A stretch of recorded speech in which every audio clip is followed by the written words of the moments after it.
Hey there, welcome back to our YouTube channel.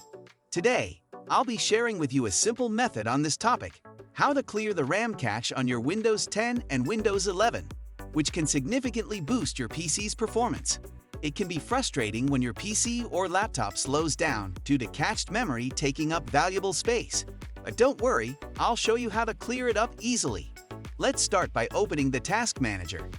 Simply right-click on the Windows icon and select Task Manager. Navigate to the Performance section, and you'll notice the amount of cached memory currently occupying your system's resources. If you want to free up this space, there's a straightforward solution. You'll need to visit a website called RAM Map, which is a Microsoft product, ensuring it's completely safe to use. I've provided the link in the description below. Once you're on the website, click on the Download RAM Map button. Once downloaded, you'll find the file in a zip folder. Simply right-click on it and select Show in Folder. Then, extract the file to your desired location.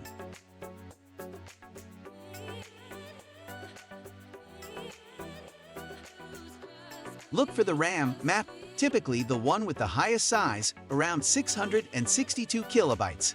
Right-click on it and choose Run as Administrator. You'll be prompted to agree to the terms. After that, a small window will appear. Now, here's a neat trick.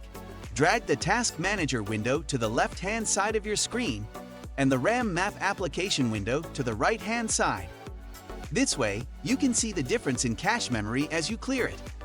Now, within the RAM Map application, click on the Empty option at the top left, then select Empty Standby List. You'll notice the cached memory decreasing significantly. Once done, you'll see a remarkable reduction in cached memory usage. It's a good idea to keep RAM Map on your computer.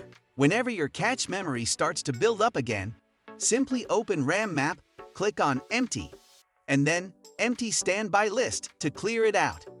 This is by far the easiest and safest way to clear your RAM cache on Windows 10 and Windows 11 systems. I hope you found this video helpful. If you did, don't forget to give it a thumbs up and subscribe to our channel for more useful tips and tutorials. If you have any questions, feel free to ask in the comment section below. Thanks for watching, and I'll catch you in the next video. Bye for now.